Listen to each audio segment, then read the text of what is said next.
اعوذ باللہ من الشیطان الرجیم بسم اللہ الرحمن الرحیم الحمدللہ رب العالمین صلی اللہ علی محمد وآلہ اجمعین واللعنۃ الدائمۃ علی اعداء محمد وآل محمد اما بعد وفقنا اللہ وإیاکم للعلم والعمل الصالحین انشاءاللہ تعالی۔ سوال نمبر 6 ہے کہ یہ جو بھی گزشتہ گفتگو ہوئی، یہاں سے ایک بات جو ہے وہ انسان کے ذہن میں آتی ہے اور یہ سوال پیدا ہوتا ہے کہ اگر خلافت حضرت علی علیہ السلام کا الہی حق تھا، اللہ کی طرف سے حق تھا، تو پھر خود حضرت علی علیہ السلام اس کے اوپر خاموش کیوں رہے؟ اور جو ان کے اس حق کو، کیونکہ ان کا ذاتی حق تو نہیں تھا، یہ اللہ کی طرف سے دیا گیا حق تھا، تو پھر یہ جو الہی حق ہے اس کے غصب ہونے کے اوپر حضرت علی علیہ السلام نے احتجاج کیوں نہیں کیا؟ اور آپ تو جو ہے وہ دوسروں کی حکومت اور دوسروں کی خلافت کے اوپر راضی ہو گئے تھے، تو لہٰذا یہ جو ہے وہ بات جڑتی نہیں ہے کہ آپ ایک طرف سے یہ دعویٰ کریں کہ یہ اللہ کی طرف سے خلافت عطا ہوئی تھی اور یہ اللہ کی طرف سے ایک الہی حق تھا، اور پھر علی علیہ السلام جو ہے وہ دوسروں کی خلافت کے اوپر راضی بھی رہیں اور کوئی احتجاج بھی نہ کریں۔ جواب: یہ بات بالکل غلط ہے کہ حضرت علی علیہ السلام خاموش رہے تھے۔ یعنی یہ جس نے بھی کہا ہے کہ حضرت علی علیہ السلام مکمل خاموش رہے اور بالکل جو ہے وہ خلافت کو قبول کر لیا تھا دوسرے لوگوں کی، یہ بات جو ہے وہ غلط ہے، بلکہ آپ علیہ السلام نے کئی جگہوں پر اپنے حق کے غصب ہونے کا اظہار کیا، اور کتب تاریخ میں اس بات کا واضح طور پہ ذکر موجود ہے کہ ان کا خلیفہ اول کی بیعت سے انکار کر دینا یہ آپ کے جو ہے وہ سب سے بڑے جو ہے وہ احتجاج کی علامت ہے کہ آپ نے خلیفہ اول کی بیعت سے انکار کر دیا تھا، اور اسی بیعت سے انکار کرنے کی وجہ سے وہ جو لوگ تھے وہ لکڑیاں لے کر پھر آپ کے دروازے پر آ گئے تھے، اور آپ کے گلے میں جو ہے وہ رسی ڈال کر آپ کو زبردستی جو ہے وہ دربار میں لے جایا گیا، اور آپ کے دفاع میں رسول خدا صلی اللہ علیہ وآلہ وسلم کی بیٹی سیدۃ نساء العالمین فاطمۃ الزہرا سلام اللہ علیہا بھی زخمی ہو گئی تھیں، بلکہ آپ کے بطن میں موجود جناب محسن بھی شہید ہو گئے تھے۔ تو اس کی تفصیلات جو ہیں وہ تاریخی کتب میں موجود ہیں۔ بلادری کی کتاب انساب الاشراف کی پہلی جلد صفحہ 556 پہ جو ہے وہ آپ جا سکتے ہیں، اور مصنف ابن شیبہ کی 7ویں جلد صفحہ 592 میں جو ہے وہ اس طرح کے حالات آپ کو پڑھنے کو مل جائیں گے واضح طور پہ۔ لیکن یہ بات تو واضح ہے کہ آپ نے احتجاج کیا لیکن جنگ نہیں کی، یعنی باقاعدہ جو ہے وہ تلوار نکال کے لڑے ہوں اور اپنے حق کے چھن جاننے کے اوپر جو ایک الہی حق تھا اس کے اوپر جنگ کی ہو، ہاں جنگ نہیں کی۔ اپنا حق چھننے کی وجہ سے علی علیہ السلام نے مخالفین سے جنگ نہیں کی، کیونکہ اس طرح جنگ کرنے سے پھر جو نقصان ہوتا وہ اسلام کا نقصان ہوتا۔ ابھی اسلام کا جو درخت تھا بالکل تازہ تازہ تھا، لوگ جو ہے وہ مسلمان بنے تھے، تازہ تازہ مسلمان بنے تھے، اور وہ سبھی یہ سمجھتے تھے کہ اسلام جو ہے وہ کوئی دنیا داری نہیں ہے، اسلام ایک آخرت کا سفر ہے۔ تو اگر اس طرح سے جو ہے وہ نبی کی رحلت کے بعد جنگیں شروع ہو جاتی ہیں اور جنگ کا عنوان اور موضوع یہ خلافت ہوتا جو پہلی جنگ ہوتی، تو پھر ایک جو ہے وہ غلط پیغام جاتا، غلط میسج جاتا، اور دشمن اسلام اس سے فائدہ اٹھاتا اور کہتا کہ دیکھو جی اسلام کے اوپر جو ہے وہ لڑائی کیا شروع ہوگی، جنگ۔ تو یہاں پہ جو ہے وہ کہ غلط میسج جاتا، اور لوگ جو ہے وہ یہ کہتے کہ اسلام جو ہے وہ آیا ہی جو ہے وہ خلافت اور حکومت کے لیے آیا، اور لوگ جو ہے وہ دنیا کو حاصل کرنے کے لیے جو ہے وہ اسلام کو استعمال کرتے ہیں۔ تو لہٰذا یہ جو ہے وہ اسلام کے لیے ایک خطرہ تھا، اسلام کی حفاظت کیا بہت ضروری تھی، اور اس کی تفصیلات جو ہے وہ نہج البلاغہ میں آپ کو خطبہ شقشقیہ جو تیسرا خطبہ ہے، بڑا مشہور خطبہ ہے، وہاں پہ جو ہے وہ آپ کو مل جائے گا کہ کس طرح سے جو ہے وہ حضرت علی علیہ السلام نے اسلام کی بقا کے لیے جو ہے وہ صبر سے کام لیا اور تلوار کو جو ہے وہ نیام میں رکھا۔ یہاں پہ ہم 2 اہم اعتراض آپ کے سامنے رکھنے لگے ہیں اور ان کے جواب آپ کے سامنے رکھیں گے۔ پہلا اعتراض کہ اہل تسنن شیعہ حضرات پر ایک اعتراض کرتے ہیں کہ جی یہ لوگ جو ہیں وہ اصحاب رسول صلی اللہ علیہ وآلہ وسلم سے محبت نہیں کرتے بلکہ ان سے بغض رکھتے ہیں، حالانکہ اصحاب رسول صلی اللہ علیہ وآلہ وسلم کے مسلمانوں پر بہت زیادہ احسانات ہیں، اور قرآن میں کئی ایک مقامات پر اصحاب کی جو ہے وہ تعریفیں کی گئی ہیں۔ اس اعتراض کا جواب یہ ہے کہ یہ بات بالکل غلط ہے کہ شیعہ جو ہے وہ تمام کے تمام اصحاب نبی کے دشمن ہیں اور تمام اصحاب نبی صلی اللہ علیہ وآلہ وسلم کو جو ہے وہ قابل ملامت سمجھتے ہیں، ان کی سرزنش کرتے ہیں۔ ایسا بالکل نہیں ہے۔ حقیقت یہ ہے کہ ہم جو شیعہ لوگ ہیں، ہم صرف اور صرف ان اصحاب سے محبت نہیں کرتے کہ جو رسول اللہ صلی اللہ علیہ وآلہ وسلم کی رحلت کے بعد آپ صلی اللہ علیہ وآلہ وسلم کی تعلیمات سے منحرف ہو گئے تھے، اور اہل بیت کے حق میں جنہوں نے ظلم کیا تھا، تو ایسے اصحاب کو پھر ہم جو ہے وہ نہیں مانتے اور ان کو جو ہے وہ ہم آن نہیں کرتے۔ اس کی وجہ کیا ہے کہ قرآن مجید واضح طور پہ اہل بیت رسول صلی اللہ علیہ وآلہ وسلم سے مودت کا حکم دے رہا ہے۔ تو لہٰذا جو ہے وہ یہ ایک ایسا نقطہ ہے کہ جس نقطے کے اوپر ہم آپ کی جو ہے وہ معیار طے کرتے ہیں کہ جو بھی صحابی رسول قرآن مجید کی تعلیمات، اللہ کے رسول کے فرامین کے اوپر باقی رہتا ہے، عمل کرتا ہے، تو ہم ان صحابیوں کو مانتے ہیں، اور جو اللہ کے رسول کی مخالفت کرتے ہیں اور قرآن مجید کی مخالفت کرتے ہیں، ہم ان کو جو ہے نہیں مانتے۔ تو لہٰذا جو ہے وہ اصحاب رسول صلی اللہ علیہ وآلہ وسلم سے محبت کرنا، ان کا احترام کرنا ہم فریضہ سمجھتے ہیں، لیکن کون سے اصحاب جن کے اندر شرائط موجود ہو، جن کے اندر معیار موجود ہو۔ مثال کے طور پر وہ صحابہ جو رسول خدا صلی اللہ علیہ وآلہ وسلم کی زندگی میں جنگوں میں شہید ہو گئے، اطاعت رسول کے اوپر ثابت قدم رہتے ہوئے ان کو جو ہے وہ موت آ گئی، یا وہ صحابہ جو رسول اللہ صلی اللہ علیہ وآلہ وسلم کی رحلت کے بعد بھی ان کے حکم کے اوپر ثابت قدم رہے، حتیٰ کہ وہ صحابہ بھی کہ جو ابتدا میں پھسلے جن کے قدم، لیکن پھر وہ اللہ کے رسول کی وصیت کی طرف پلٹ آیا اور اپنی آخری زندگی میں جو ہے وہ رسول خدا کے فرامین کے اوپر عمل کرنے والے بن گئے۔ تو ہم ان سب اصحاب کا کیا احترام کرتے ہیں؟ تو اصحاب کا احترام ہمارا رسول کے احترام کی وجہ سے ہے، اصحاب کا احترام ہمارا قرآن مجید کے احترام کی وجہ سے ہے۔ تو جو رسول اور قرآن کا احترام نہ کرے، ہم پھر ان اصحاب کا بھی احترام نہیں کرتے، اور یہ ہمارا طرۂ امتیاز ہے کہ ہم میرٹ کو اور معیار کو مانتے ہیں، فقط جو ہے وہ ایک سٹیٹس اور ایک جو لقب ہے اس کے ہم کیا قائل نہیں ہے۔ یہ پہلے اعتراض کا جواب ہو گیا۔ دوسرا اعتراض کہ یہ جو آپ بحثیں چھیڑتے ہیں کہ جی فلاں صاحب جو ہے وہ رسول خدا کی مخالفت کرنے والے تھے اور فلاں اس طرح سے جو ہے وہ منحرف ہو گئے تھے، اس طرح کی بحثیں، کہتے ہیں کہ اس طرح کی بحثیں جو ہیں وہ نہ چھیڑی جائیں۔ اس کی وجہ کیا ہے کہ جی مسلمانوں میں یہ فرقہ واریت بڑھ جاتی ہے، فتنہ بپا ہو جاتا ہے، ایک دوسرے کے ساتھ زندگی جو ہے وہ گزارنا مشکل ہو جاتا ہے، اور پھر وہ جو دشمن اسلام ہے وہ جو ہے وہ اس سے فائدہ اٹھاتا ہے، اور اس طرح سے جو ہے وہ اسلام کمزور ہو جاتا ہے۔ اس طرح کی جو ساری بحثیں ہیں تو وہ کہتے ہیں جی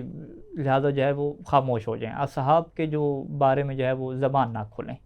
وہ جو بھی کرتے رہے گزر گئے، بس ختم ہو گیا، اس کے بارے میں کیا خاموش رہیں۔ یہ جو ہے وہ دیکھیں یہ اعتراض جو ہے اٹھایا جاتا ہے، جبکہ ہمارا اس کے اوپر واضح طور پہ جواب ہے کہ بالکل ایسی بحث کرنا بہت ضروری ہے، کیونکہ اس بحث کا، اس گفتگو کا تعلق ہمارے عقیدے سے ہے، اور جب تک انسان کا عقیدہ صحیح نہ ہو تو اس کا کوئی عمل بھی اسے فائدہ نہیں دے گا۔ یعنی آج آپ یہ نعرہ لگاتے ہیں کہ ہم جو ہے وہ اپنے عقیدے کے متعلق تحقیق نہ کریں کہ ہم کس کے ساتھ کھڑے ہیں اور کس کے ساتھ نہیں کھڑے، کن لوگوں سے ہم نے دین لینا ہے اور کن لوگوں سے دین نہیں لینا، اس جو بنیادی چیز ہے ہمارے عمل کی، جو بنیاد ہے، عقیدہ ہے، اس کے اوپر ہم تحقیق کرنا چھوڑ دیں اور اس کے اوپر ہم سوال اٹھانا اور اس کے اوپر ہم بحث کرنا چھوڑ دیں، تو پھر اس عمل کا کیا فائدہ؟ پھر نماز روزے کا اور دیگر جو نیک اعمال کریں گے اس کا کوئی فائدہ نہیں رہے گا۔ اور انسان اگر عقیدے کے اوپر تحقیق کیے بغیر اس جہالت کی وجہ سے عمل کرتا رہے تو پھر اس کا جو عمل ہے وہ اسے کوئی فائدہ نہیں دے گا، بلکہ اس انسان کا مقدر جو ہے وہ جہنم بن جائے گا۔ لہٰذا جو ہے وہ صحیح عقیدہ کے بغیر انسان جو ہے وہ بالکل جو ہے وہ کسی جگہ پہ جو ہے وہ نہیں پہنچ سکتا۔ لہٰذا یہ بحث ہم اس کو واجب سمجھتے ہیں، اس بحث کو ضروری سمجھتے ہیں کہ ہم یہ بحث کریں گے، کیونکہ اس بحث کا تعلق ہمارے عقیدے سے ہے۔ لیکن اس کا ہرگز یہ مطلب نہیں ہے کہ پھر اس انداز میں بات کی جائے کہ جس سے دیگر مذاہب کی دل آزاری ہو، فتنہ و فساد برپا ہو جائے، بلکہ ہم کہتے ہیں کہ احسن طریقے سے ادب کے دائرے میں رہتے ہوئے، گالی گلوچ سے اجتناب کرتے ہوئے، حقیقت سے اس طریقے سے پردہ اٹھایا جائے کہ ہر کوئی جو ہے وہ سوچنے کے اوپر مجبور ہو اور غور و فکر کرنے لگ جائے، تاکہ وہ موت سے پہلے کم از کم حق کی طرف جو ہے وہ ضرور آ جائے۔ اور اس طرح سے جو ہے وہ ہم بحث کو پیش نہ کریں کہ جس سے جو ہے وہ افتراق پیدا ہو اور نفرتیں کیا ہیں پیدا ہوں۔ چونکہ سب مسلمانوں کا خدا نبی صلی اللہ علیہ وآلہ وسلم اور کتاب خدا پر ایمان ہے، اور یہ ایک وہ بنیادی نقطہ اشتراک ہے کہ جس کے اوپر سب جمع ہوتے ہیں، تو لہٰذا اس معیار کے اوپر باقی رہ کے کہ معیار جو ہے وہ اللہ کے رسول کی تعلیمات ہیں، معیار جو ہے وہ اللہ کے رسول کے اوپر جو کتاب نازل ہوئی قرآن مجید ہے، اس کے اوپر باقی رہتے ہوئے ہم اپنے عقیدے کے متعلق تحقیق کریں اور ان شخصیات کے بارے میں اپنا موقف واضح کریں کہ جن سے محبت رکھنی ہے یا جن سے محبت نہیں رکھنی، اور جن سے دین لینا ہے یا جن سے دین نہیں لینا۔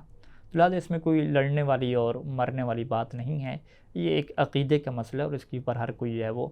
اپنے طور پہ تحقیق کرے گا، کیونکہ یہ اس کی قبر کا اور اس کے عمل کی قبولیت کا کیا مسئلہ ہے۔ سوال نمبر 7 کہ کیا مذہب شیعہ کا دیگر اسلامی مذاہب کے ساتھ صرف مسئلہ امامت کے اوپر ہی اختلاف ہے یا اس کے علاوہ بھی بہت سارے مسائل ہیں جس میں اختلاف پایا جاتا ہے؟ تو اس کا جواب واضح ہے کہ بہت سارے اور بھی مسائل ہیں کہ جن میں اختلاف پایا جاتا ہے، جیسے نکاح اور طلاق کے فقہی مسائل میں بھی اختلاف ہے، ٹھیک ہے، اور 2 نمازوں کو ایک ساتھ پڑھنا ہے یا ایک ساتھ نہیں پڑھنا، ہاتھ باندھنا ہے یا نہیں باندھنے، نکاح متع جو ہے وہ حلال ہے یا حرام ہے، ان بہت ساری جو فقہی چیزیں ہیں اس کے اوپر بھی کیا اختلاف ہے۔ لیکن جو بنیادی اختلاف ہے وہ کیا عقیدہ امامت کا اختلاف ہے، کہ جب ہم یہ کہتے ہیں کہ ہم اللہ کے رسول کے بعد جو ہے وہ دین جو ہے وہ اپنے اماموں سے لیں گے اور اہل بیت علیہ السلام کی اطاعت کریں گے، تو پھر یہ جو فقہی اختلاف ہیں یہ سارے ختم ہو جاتے ہیں۔ تو لہٰذا یہ جو فقہی اختلاف پیدا ہو رہے ہیں نکاح میں، طلاق میں، دیگر چیزوں میں، ہاتھ باندھنے کے اوپر، نماز کے طریقوں کے اوپر، یہ سارے کے سارے اختلاف کی جو بنیادی جڑ ہے وہ یہی ہے کہ دین کہاں سے لینا ہے۔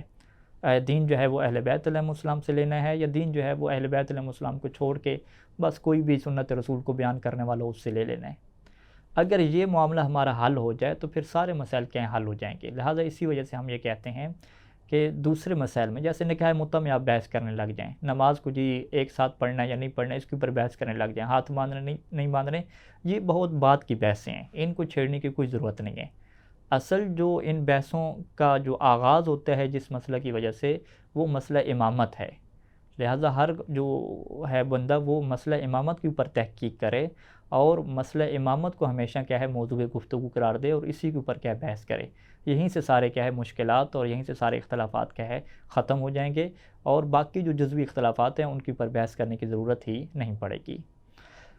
سوال نمبر 8 ہے کہ اگر ہم یہ مان لیں کہ رسول اللہ صلی اللہ علیہ وآلہ وسلم کے بعد اللہ تعالیٰ کی جانب سے منتخب خلیفہ حضرت علی علیہ السلام تھے، مگر اس بات پر کیا دلیل ہے کہ حضرت علی علیہ السلام کے جانے کے بعد پھر جو آپ کی اولاد سے ہیں وہ 11 امام بھی جو ہے وہ اللہ کی جانب سے جو ہے وہ خلیفہ کے معین ہوئے ہیں، اور وہ بھی کیا ہیں خلیفۃ رسول کے طور پہ؟ تو اس کا جواب واضح ہے کہ گزشتہ درسوں میں یہ بات ہم نے واضح کی تھی کہ اسلام جو ہے وہ قیامت تک باقی رہنے والا مذہب ہے، اور یہ بھی بیان کیا تھا کہ ہر زمانے میں جو ہے وہ امام کا ہونا ضروری ہے، جو پھر اسلام کی کیا ہے حفاظت کرے اور شریعت محمدی کو بیان کرے اور ہر سوال کا جواب پھر اس کے پاس موجود ہو۔ تو لہٰذا جب یہ بات عقلی طور پہ ثابت ہوگی اور گزشتہ درسوں میں ہم نے ثابت کر دی، تو پھر دیکھنا یہ ہے کہ کون ہیں جو امامت کے اصل حقدار ہیں اور اب بھی کیا ہے وہ امام کے طور پہ موجود ہیں، اور پھر اس کے بعد پھر ہم یہ بات دلیل سے ثابت کریں گے کہ ہاں ہمارے پاس بہت سارے دلائل موجود ہیں کہ جن سے ثابت ہوتا ہے کہ امامت کے جو حقدار ہیں وہ اہل بیت علیہ السلام ہیں، اور حضرت علی علیہ السلام کے جو 11 فرزند ہیں وہی کیا ہمارے امام ہیں۔ اور اس کے لیے جو ہے وہ چند ایک دلیلیں دی جاتی ہیں، جیسے کہ سب سے پہلی دلیل ہے کہ وہ پہلے بھی بیان کیا تھا کہ ہر نبی یا ہر امام جو ہے وہ اپنے بعد آنے والے نبی اور یا اپنے بعد آنے والے جو امام کی جو ہے وہ امامت، اور جو نبی ہے وہ اپنے بعد آنے والے نبی کی نبوت کی کیا گواہی دیتا ہے۔ تو یہاں پہ ہمارے پاس سیٹ اپ کیا بنے گا کہ ایک امام ہے تو ایک امام جو ہے وہ اپنے بعد والے امام کے بارے میں کیا گواہی دیں گے اور ان کی کیا بشارت دیں گے۔ تو یہ بات ہمارے ائمہ علیہ السلام میں پائی جاتی ہے کہ امیر المومنین علیہ السلام کی جب شہادت ہوتی ہے تو آپ جو ہے وہ امام حسن علیہ السلام کے لیے امامت کا اعلان فرماتے ہیں، اور امام حسن علیہ السلام جو ہے وہ آخری عمر میں امام حسین علیہ السلام کو وصیت فرماتے ہیں، اور امام حسین علیہ السلام امام زین العابدین علیہ السلام کو وصیت فرماتے ہیں، اور اسی طرح سے جو ہے وہ ہر آنے والا جو امام ہے وہ اپنے بعد والے امام کی امامت سے جو ہے وہ لوگوں کو باخبر کرتا ہے اور ان کے متعلق ہے وصیت فرماتا ہے۔ اور حضرت امام حسن عسکری علیہ السلام جب تشریف لاتے ہیں تو وہ اپنے بیٹے امام مہدی علیہ السلام کے متعلق خبر دیتے ہیں اور بیان کرتے ہیں کہ امام مہدی علیہ السلام ہی تمہارے کیا ہیں امام ہوں گے۔ تو یہ جو ہوگی پہلی دلیل ہوگی کہ ہر امام نے جو ہے وہ اپنے بعد والے امام کی کیا گواہی دی ہے۔ دوسری دلیل کہ اگر ہم خود چلے جائیں تو رسول اسلام صلی اللہ علیہ وآلہ وسلم سے بھی ایک حدیث جو ہے وہ منقول ہے، جو اہل سنت کتابوں میں کیا ہے بہت زیادہ پائی جاتی ہے، کہ آپ نے یہ فرمایا تھا کہ اسلام اس وقت تک سر بلند رہے گا جب تک میرے بعد 12 خلفاء 12 امیر جو ہے وہ رہیں گے۔ اور پھر رسول خدا صلی اللہ علیہ وآلہ وسلم نے فرمایا تھا کہ یہ جو 12 میرے خلیفہ ہیں یہ سب کے سب جو ہے وہ قریش سے ہوں گے۔ اور اس کے لیے آپ حوالہ دیکھ سکتے ہیں، صحیح بخاری میں آپ چلے جائیں نامی جلد میں صفحہ نمبر 100 پہ، سنن ترمذی کی 8ویں جلد صفحہ 163 پہ، مستدرک نیشاپوری میں جو ہے وہ 3ری جلد میں صفحہ 716 پہ، تو یہ بات جو ہے وہ اللہ کے رسول کی طرف سے جو ہے وہ حدیث کے طور پہ ہر جگہ پہ کیا موجود ہے کہ میرے جو ہے وہ 12 خلیفہ ہوں گے۔ یہ جو اللہ کے رسول کی پیشن گوئی ہے کہ میرے 12 خلیفہ ہوں گے، یہ ہمارے ائمہ کے علاوہ کسی اور پر جو ہے وہ فٹ نہیں بیٹھتی، کسی اور پر منطبق ہی نہیں ہوتی، اور اہل بیت علیہ السلام کے علاوہ کوئی ایسی شخصیات ہی نہیں ہیں کہ جن کے خلیفہ یا امیر ہونے کا دعویٰ کیا گیا ہو اور وہ سب کے سب جو ہیں وہ قریش سے ہوں، اور ان کی تعداد بھی کتنی ہو 12 ہوں، اور انہوں نے کام بھی کیا کیا ہو، اصلاح امت اور سربلندی اسلام کے لیے جو ہے وہ کام کیا ہو، اور ان کی جو خلافت ہے وہ اس بات کا سبب بنی ہو کہ اسلام جو ہے وہ لوگوں کے ہاں جو ہے وہ بلند ہو گیا ہو۔ تو اگر آپ اس حدیث کو پہلے 4 خلفاء کے اوپر دیکھیں تو ان کے اوپر بھی صادق نہیں آتی، کیونکہ وہ 4 ہیں 12 نہیں ہیں۔ بنی امیہ اور بنی عباس کے خلفاء پر بھی یہ حدیث کیا پوری نہیں اترتی، کیونکہ ان کی تعداد تو 12 سے بھی زیادہ ہے، اور بنی امیہ میں یزید جیسے اور بنی عباس میں ہارون جیسے فاسق اور ظالم حکمران بھی تھے، کہ جنہیں اللہ کے رسول کا خلیفہ کہنا یہ تو ناانصافی ہوگی اور ظلم ہوگا، اور یقیناً جو ہے وہ یہ اللہ کے ایسے جو ہے وہ خلیفہ نہیں ہو سکتے۔ تو لہٰذا جو ہے وہ یہ بات واضح ہے کہ اللہ کے رسول کی پیشن گوئی بھی ہمارے 12 اماموں کے اوپر کیا ہے فٹ بیٹھتی ہے، اور انہیں کے اوپر کیا تطبیق رکھتی ہے۔ اور تیسری دلیل کہ امام کو اس کے اوصاف اور کرامات سے بھی پہچانا جاتا ہے۔ ہمارا ہر امام اپنے زمانے کی ایک معروف شخصیت ہوتا ہے کہ جس کا علم میں، تقوی میں، شرافت میں، شجاعت میں ایک نام ہوتا ہے، کہ جس کے فضائل و کمالات کی خود دشمن بھی کیا تعریفیں کرتا ہے، اور ہر امام سے اپنے اپنے زمانے میں بے شمار کرامات بھی ظاہر ہوتی ہیں، جو کہ ان کی امامت کی بہت ہی بڑی اور پختہ دلیل ہوتی ہیں۔ لہٰذا جو ہے وہ یہاں پہ ضرورت اس بات کی پڑتی ہے کہ جس بھی امام کی امامت کے متعلق آپ کو شک ہو، آپ اس کی زندگی کا مطالعہ کریں۔ اگر آپ اس کی زندگی کا مطالعہ کریں گے تو واضح طریقے سے آپ کو یہ حقیقت جو ہے وہ مل جائے گی کہ واقعاً یہ شخصیت جو ہے وہ امام تھی، اور رسول خدا صلی اللہ علیہ وآلہ وسلم کے اوصیاء میں سے ایک جو ہے وہ وصی تھی۔ چوتھی دلیل جو ہے وہ ہم آپ کے سامنے یوں پیش کریں گے کہ جو ایک سنی عالم دین ہے شیخ سلیمان قندوزی، جنہوں نے جو ہے وہ اپنی کتاب نابی المودہ لکھی، وہاں پہ جو ہے وہ صفحہ 441 پر رسول اسلام صلی اللہ علیہ وآلہ وسلم سے ایسی بہت ساری احادیث جو ہے وہ نقل فرمائی ہیں کہ جس میں اللہ کے رسول نے جو ہے وہ 12 اماموں کے نام لے کر جو ہے وہ تفصیل ذکر کی ہے، یعنی خود اہل سنت کی کتابوں سے یہ روایت انہوں نے نقل کی ہیں، اور ایسی حدیثیں کہ جس میں اللہ کے رسول نے 12 اماموں کے نام ذکر کیے ہوں، یہ تو ہماری کتابوں میں تو بہت زیادہ موجود ہیں۔ جیسے کتاب البحار الانوار میں چلے جائیں 36 جلد میں صفحہ 226 پہ، تو وہاں پہ آپ کو بہت ساری کیا ہے حدیثیں خود اللہ کے رسول کی زبانی سے مل جائیں گی، کہ جس میں اللہ کے رسول نے اپنے 12 خلفاء کا نام لے کر کیا تعارف پیش کیا ہوا ہے۔ اور 5ویں دلیل ہم یوں پیش کریں گے کہ تمام مسلمانوں کی کتابوں میں یہ حدیث جو ہے وہ مختلف الفاظ کے ساتھ نقل ہوئی ہے کہ من مات بغیر امام مات بیتۃ جاہلیہ، کہ جو بھی اپنے زمانے کے امام کی معرفت کے بغیر مر جاتا ہے تو اس کی موت جاہلیت اور کفر کی موت ہوا کرتی ہے۔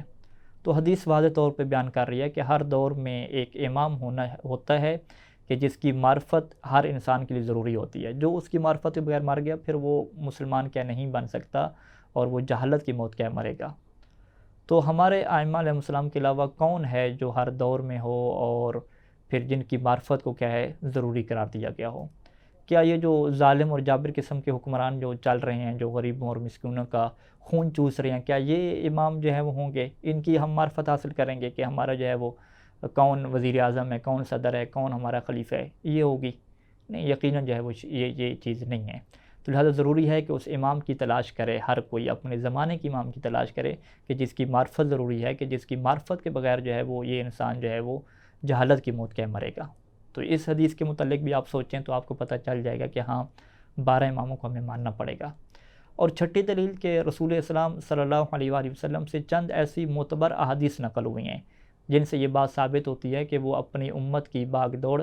ہمیشہ کے لیے اہل بیت علیہ السلام کے ہاتھوں میں دے کر گئے تھے، اور ان میں سے چند ایک حدیثیں جو ہے وہ ہم آپ کی خدمت میں پیش کر دیتے ہیں۔ پہلی حدیث ثقلین جو ہے وہ بڑی مشہور ہے، کہ جس کے پہلے بھی ذکر ہوا ہے کہ پوری امت کو جو ہے وہ اللہ کے رسول نے قرآن اور اپنی اہل بیت علیہ السلام سے متمسک رہنے کا حکم دیا تھا، اور اس کا واضح معنی یہ ہے کہ اسلامی معاشرے کی قیادت صرف اہل بیت علیہ السلام کا ایک فرد کرے گا،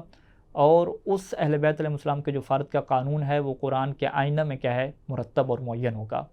اور قانون قرآن کا نافذ ہوگا۔ اور اس حدیث کے ذریعے سے رسول اللہ صلی اللہ علیہ وسلم یہ بھی پیغام دینا چاہتے تھے کہ جس طرح